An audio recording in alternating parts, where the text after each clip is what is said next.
Sparrow Force was one of the ill-fated bird forces sent to defend islands north of Australia in December 1942. Gull Force went to Ambon, Lark Force to Rabaul, and Sparrow Force to Dutch West Timor. The second independent company Commandos moved to Portuguese East Timor. Except for the Commandos, who were not assigned to protect gun emplacements or airfields, none of these survived intact, overrun in only a few days by superior numbers of the Imperial Japanese Army. Embarking from Darwin on the 8th of December 1941, Sparrow's infantry component was Tasmania's 2nd 40th Battalion. Gunners for the two 6-inch old naval guns installed at Clapalima were the 2nd 1st Heavy Battery from New South Wales. Field engineers were from Queensland's 2nd 11th Field Company. 18th anti-tank gunners were from New South Wales. 2nd 12th Field Ambulance and 75th Light Aid Detachment were also from New South Wales. The 2nd Independent Company Commandos from West Australia went to East Timor after landing at Kupang in West Timor. Total strength of Sparrow Force was about 1,400 men, plus 250 of the Independent Company members. Two 6-inch Mark 11 guns made in 1905 were emplaced at Clapalima on mounts from HMAS Sydney, made in 1911. The airstrip was 4 miles away at Penfui. Infantry was stationed on the beach at Asaba Bazaar, and Penfui with supply units a further 5 miles east at Babao. RAAF Lockheed Hudson bombers at the airstrip had no fighter plane defence. Most of the men's equipment was World War I vintage, no Bren guns or 2-inch mortars. The monsoon season did not make the situation any better. Many men contracted malaria, dengue fever, dysentery and tropical ulcers. A few days before the Japanese landed on the 19th of February 1942, a British 40mm Bofors gun battery of the 79th AA Regiment Royal Artillery landed and went straight into action as they were bombed unloading their equipment. In their few days of action, these Battle of Britain veterans downed a few dozen Japanese Zeros, bombers and seaplanes. Reinforcements for Sparrow Force on the way from Darwin on the 15th of February were escorted by the US cruiser Houston, destroyer Peary and 2 Australian sloops. The convoy was attacked by bombers and flying boats, so it was ordered to return to Darwin, the same day that Singapore fell. Bombing of Darwin 4 days later, the 19th of February, was to prevent reinforcement to Timor.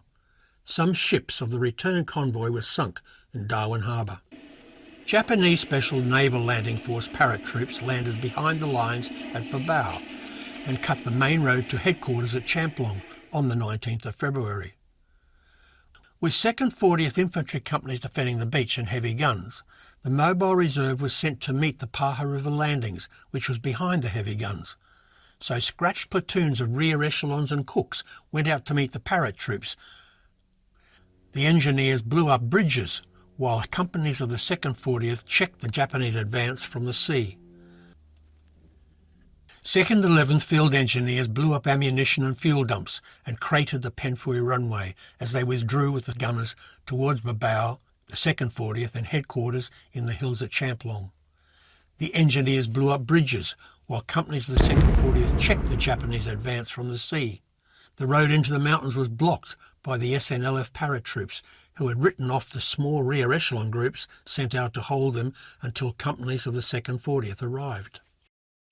Fierce fighting ensued in the cornfields and countryside as 2 companies of the 2nd 40th pushed back twice their number of paratroops into the hills on the following days, the 20th and 21st. The Japanese paras were joined at Oisau Ridge by a company of Marines with a mountain gun and woodpecker machine guns. They set up a roadblock at the Yamabe River, but it was destroyed by the engineers, followed by a bayonet charge up the ridge on the late afternoon of the 22nd. Jap paratroops and Marines had been holding the high ground at Oisau Ridge, but 3-inch mortar, Vickers and Lewis gun fire decimated the Japanese on the hill and behind the ridge. Japanese records indicate that only some 80 of the 1,000-odd paratroops and Marines survived, as Sparrow Force moved on the narrow road towards their Champlong HQ in the dusk of the 22nd. 2 Japanese regiments were moving up from the coast with tanks, artillery and aerial support. so sporadic firing continued throughout the night as the weary men rested on the road at Ayacum. With wounded loaded on trucks at the rear, officers were uncertain if Champlong had already fallen. On the morning of the 23rd of February, a Japanese tank approached the rearguard with a white flag and proposed surrender. It was accepted, as they threatened to bomb the convoy at 10 o'clock if arms were not laid down.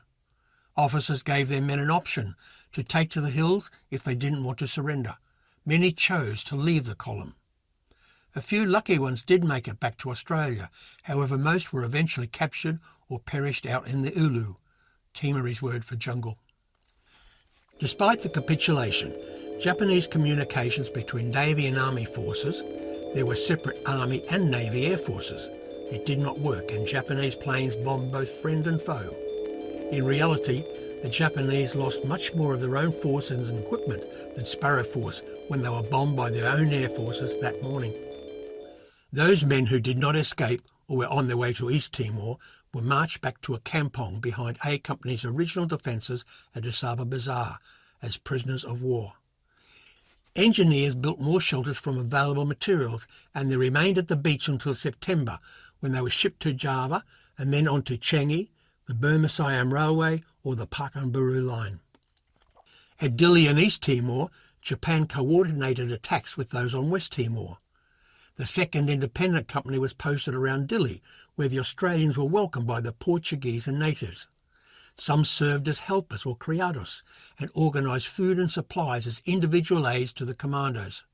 After the Japanese attacked Dili, they moved into the mountains and commenced a campaign that tied down tens of thousands of frontline Japanese troops that would otherwise have been in Papua New Guinea. They operated in a classic commando operation, resupplied by air and sea from Australia, until withdrawn late in 1942.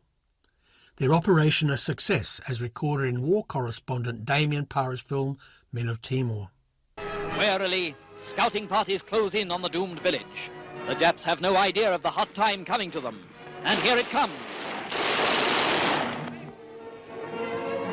The honourable sons of Nippon light out for the big timber, lengths in front of the native population. Primitive warfare, inspired and guided by white men who have gone back to the primitive to preserve their own lives. Men who know what privation means. Fleas, lice, dysentery, malaria, hunger, blood and suffering. Parra died on Peleliu Island working for Paramount Pictures covering the American action. Likely killed by US mortar fire, he was 32 years old.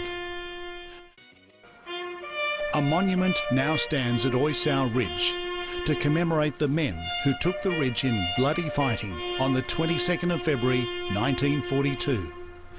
The memorial is maintained by locals after being rebuilt with donations from families and friends of the 2nd, 40th and Sparrow Force.